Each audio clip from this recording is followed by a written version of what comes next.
Hello friends, welcome to this NAE medical classes. Today we will discuss regarding value-based education in the field of nursing. First we will discuss about what is the value-based education in nursing. Value-based education in nursing जो है ये क्या होती है, ठीक है। Value मतलब कोई भी जो है वो कोई भी चीज़ में हम जो है वो क्वालिटी जो है वो ऐड कर सकें, ठीक है, जिससे कोई भी चीज़ को जो है वो वेटेज मिल सके, वैल्यू मिल सके, ठीक है। तो नर्सिंग के फील्ड में जो है वो वैल्यू बेस्ड एजुकेशन जो है वो क्या है। Value-based education in nursing is an important approach that emphasizes integrating ethical principles, professional values into nursing education and practice. Value-based education in nursing की फील्ड में जो है वो क्या है, ये एक इम्पॉर्टेंट अप्रोच होता है। अगर हम नर्सिंग के आस्पेक्ट से देखें तो ये एक बहुत ज़्यादा जो है वो अप्लाई किए जाने वाला इम्पॉर्टेंट अप्रोच है, जो कि क्या करता है, जैसे कि नर्सिंग के फील्ड में सारे प्रिंसिपल्स जो हैं वो फॉलो हो रहे हैं कि नहीं, एथिकल्स रूल्स रेगुलेशंस जो हैं, एथिकल प्रिंसिपल्स जो हैं वो फॉलो हो रहे हैं कि नहीं, प्रोफेशनल वैल्यूज़, प्रोफेशनल एजुकेशन जो है वो मिल रही है कि नहीं, जो भी चीज़ें जो है अप्लाई की जा रही हैं, थ्योरेटिकल बेस्ड जो भी चीज़ें हो रही हैं उनकी प्रैक्टिकलिटी जो है वो हो रही है कि नहीं। तो ये सारी चीज़ें हो रही हैं कि नहीं हो रही हैं, ये इन चीज़ों का जो है वो क्वालिटी ऑफ एजुकेशन बच्चों को मिल पा रहा है कि नहीं मिल पा रहा है, तो इसको हम क्या कहते हैं, value based education in nursing. तो इसके कंपोनेंट्स क्या होते हैं जो वैल्यू बेस्ड एजुकेशन जो है वो मिल सके, की एस्पेक्ट इसके क्या है। फर्स्ट इसमें हमारा ethical foundation, focus on core ethical principle like beneficence, non maleficence, autonomy and justice. इस पे जो है वो एथिकल फाउंडेशन मतलब जो रूल्स रेगुलेशंस होते हैं, रूल्स गाइडलाइंस जो हैं उनके ऊपर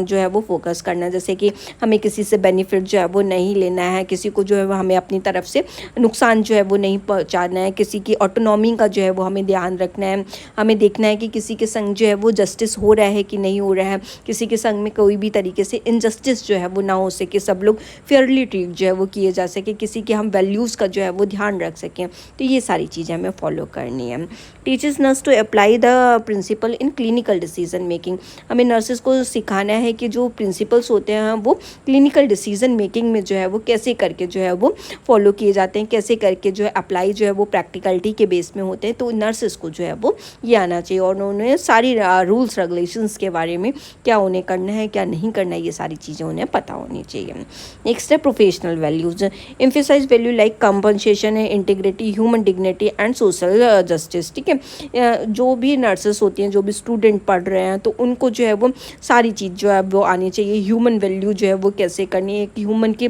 डिग्निटी को कैसे करके मेंटेन करना है, सोशल जस्टिस जो है वो कैसे करके मेंटेन करनी है, कोई भी चीज़ के बारे में जो है वो कैसे ध्यान रखना है कि ह्यूमन की क्या वैल्यू है, क्या रूल्स रेगुलेशंस हैं, क्या चीज़ें जो है वो प्रोफेशनली जो उन्हें फॉलो करनी है, ठीक है। किसी के जो है वो कोई भी चीज़ के बेस पे जो है उनको हर्ट नहीं करना, कोई भी हार्म नहीं पहुंचाना, ये सारी चीज़ें जो है वो ध्यान में रखनी है। Help develop a strong professional identity align with nursing core mission, nursing के मिशन को ध्यान में रखते हुए एक अपनी उन्हें प्रोफेशनल आइडेंटिटी जो है वो बनानी है, ताकि उन्हें कोई भी उनके नेम से जान सके और वहाँ पे उनको एक प्रोफेशनल बेस जो है वो कि नर्सेस जो है वो ये करती हैं, ठीक है। ऐसा ना हो कि एक लाइक कोई भी उनका जो है वो कोई भी निगेटिव चीज़ें जो उनके बारे में जो है वो बोल पाए, उनका एक प्रोफेशनल आइडेंटिटी जो है वो होना चाहिए, उनके थ्रेशोल्ड्स होने चाहिए कि कोई भी ऐसा रूल्स रेगुलेशन को वो जो है वो क्रॉस ना करें, उनकी लिमिटेशंस होनी चाहिए, वो सारी उन्हें पता होनी चाहिए। उन्हें जो भी प्रोफेशनली उनके रूल्स रेगुलेशन है, पॉलिसी हैं, उनके अंडर में रह के ही जो है उन्हें काम करना चाहिए। पेशेंट सेंटर्ड केयर, नर्सेस को जो है वो पेशेंट सेंटर्ड जो है वो केयर जो है वो प्रोवाइड करनी चाहिए, उनके एज़ पर द बिलीव्स, उनके एज़ पर द बैकग्राउंड, जो भी उनका कल्चरल बैकग्राउंड है उसके अकॉर्डिंग, जो भी उसके प्रेफरेंस के अकॉर्डिंग जो है वो सबके रेफरेंस जो रिस्पेक्ट जो है वो करनी चाहिए और उसके अकॉर्डिंग जो है वो एज़ पर द प्रेफरेंस उनको जो है वो केयर प्रोवाइड करनी चाहिए। Teacher effective communication and share decision making skill, जो भी कैसे करके उन्हें किसी से बात करनी है, कोई भी डाइवर्स कल्चर का अगर आ रहा है, कोई भी डिफरेंट रिलीजन का, कास्ट का, ठीक है, एज़ पर दो, तो उन्हें उसके अकॉर्डिंग उनसे जो है वो तालमेल मिलाना है, ठीक है। उसके अकॉर्डिंग जो है वो decision making skill, communication skills उनके अकॉर्डिंग जो है वो होनी चाहिए। Holistic approach, consider physical, emotional, social and spiritual aspect of patient care, patient care को जो है वो देखते हुए उनका फिजिकली केयर कैसे करनी है, उनकी इमोशनल नीड का ध्यान जो है वो कैसे रखना है, उनको कोई बीमारी हो रही है तो उसका जो है वो कैसे करके उन्हें दवाई देनी है, कैसे करके उन्हें क्या करना है, किस टाइम पे उन्हें क्या चीज़ की नीड है, उनकी सारी चीज़ों का ध्यान में रखते हुए, सोशली सारी बातों का जो है वो ध्यान रखते हुए, स्पिरिचुअली अगर कोई भी उनको नीड हो रही है, जैसे कि कोई भी उन्हें कोई भी किसी से बात करना चाह रहे हैं, सोशली उन्हें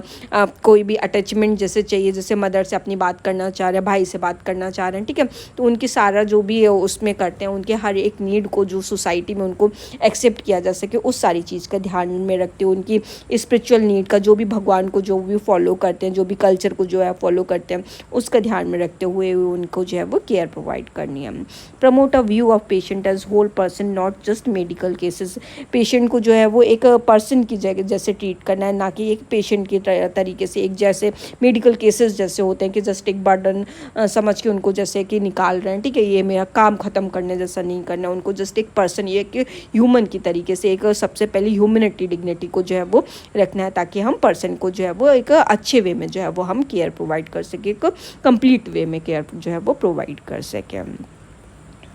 इम्प्लीमेंटेशन इन नर्सिंग एजुकेशन, इसको जो है वो जो वैल्यू बेस्ड एजुकेशन होती है, इसको जो है वो नर्सिंग के एजुकेशन के फील्ड में कैसे इम्प्लीमेंट किया गया है। करिकुलम इंटीग्रेशन, जो भी करिकुलम होता है उसमें जो है वो ऐसा कंटेंट जो है वो डाला गया है ताकि वैल्यू बेस्ड एजुकेशन जो है वो ऐड ऑन हो सके। Embedding ethical and value based content through out the nursing curriculum, पूरे नर्सिंग करिकुलम में ethical rules regulation value based content जो है वो डाला गया है ताकि ये एक वैल्यू बेस्ड एजुकेशन जो है वो ऐड हो सके। Using case study scenario to apply value in realistic clinical situation, जो भी रियलिस्टिक क्लिनिकल सिचुएशन होती है उनमें case study, nursing care plan, सारी चीज़ों को जो है वो रखा जाता है ताकि एक पेशेंट का जो है वो बहुत अच्छी तरीके से ध्यान रखा जा सके, उसकी कंप्लीट केयर जो है वो हो सके। Reflective practice, encouraging student to reflect on their experience and decision, जो भी एज पर द एक्सपीरियंस उनके जो भी कोई भी ऐसा लाइफ का एक्सपीरियंस हो, उनका उन्होंने कोई केस देखा हो, उसके अकॉर्डिंग उन्होंने डिसीजन मेकिंग करनी चाहिए और उनको जो है जो भी उन्होंने थ्योरी में सीखा है उसको जो है वो प्रैक्टिकलिटी में अप्लाई करना चाहिए। Developing self awareness and emotional intelligence, student को कोई भी केस वगैरह देख के ऐसा नहीं पैनिक नहीं होना चाहिए, उनके अंदर जो है वो एक सेल्फ अवेयरनेस जो है वो होनी चाहिए, इमोशनल इंटेलिजेंस होनी चाहिए ताकि कोई भी पेशेंट जैसे रो रहा है या फिर वो परेशान है तो उसके जो है वो प्रॉब्लम को जो है वो सॉल्व कर सकें।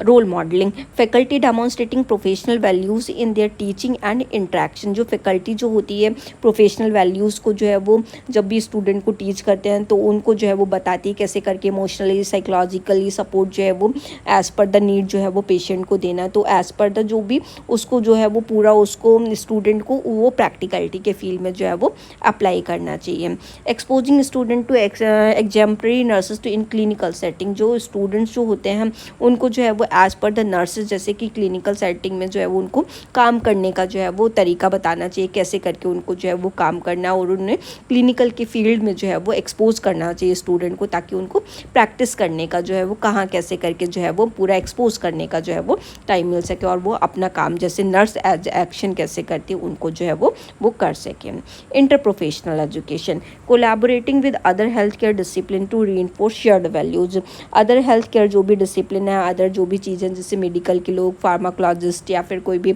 अदर टेक्नीशियंस वगैरह जो है वो काम कर रहे हैं तो उनको जो है उनके साथ में मिलके जो है वो काम करना चाहिए, उनके साथ में कोलैबोरेट करके जो है वो मिलजुल के काम करना चाहिए ताकि पेशेंट के एक चीज़ों का ध्यान में रखा जा सके और पेशेंट की नीड का जो है वो ध्यान रखना जा सके। जब कोलैबोरेट करके काम करेंगे तभी हम हेल्थ केयर प्रोफेशन को और एक value based education, value based care जो है वो लोगों को जो है वो हम दे पाएंगे। Learning to navigate ethical challenges in team based care, जो भी एथिकल चैलेंजेस जो भी आ रहे हैं, कोई भी ऐसे परेशानी आ रही है उससे जो है वो हम टीम बेस्ड जब हम अप्रोच करेंगे, टीम के साथ मिलके काम करेंगे तभी हम उसको जो है वो हम दूर कर पाएंगे और उसको कैसे करके दूर करना है हम एक टीम के साथ में जो है वो अप्रोच जो है वो लेना चाहिए। Service learning, engaging student in community service to develop social responsibility, जो भी स्टूडेंट होते हैं उनको कम्युनिटी के अंदर जो है वो भेजना चाहिए ताकि वो जो है वो सोशल रिस्पॉन्सिबिलिटी जो है वो सीख सकें कि कम्युनिटी के अंदर जाके उन्हें क्या करना है क्या नहीं करना है, ये वहीं पे जाके जो है वो सीख सकते हैं। Applying nursing values in diverse and real world constant, जो भी नर्सिंग वैल्यूज़ जो होती हैं, ठीक है, डाइवर्स कल्चर की, कोई भी अदर एरिया की रियल वर्ल्ड एक्सपीरियंस जो है वो नर्सिंग के फील्ड में जो है वो अप्लाई करने चाहिए ताकि सारी चीज़ जो है वो कम्युनिटी के फील्ड में जब वो जाके ये सारी चीज़ें सीखेंगे तभी वो आके जो है वो पेशेंट पे अप्लाई कर सकते हैं, कम्युनिटी के लोगों पे अप्लाई कर सकते हैं, या कोई भी केस मिल रहा है तो उनके ऊपर जो है वो अप्लाई कर सकते हैं।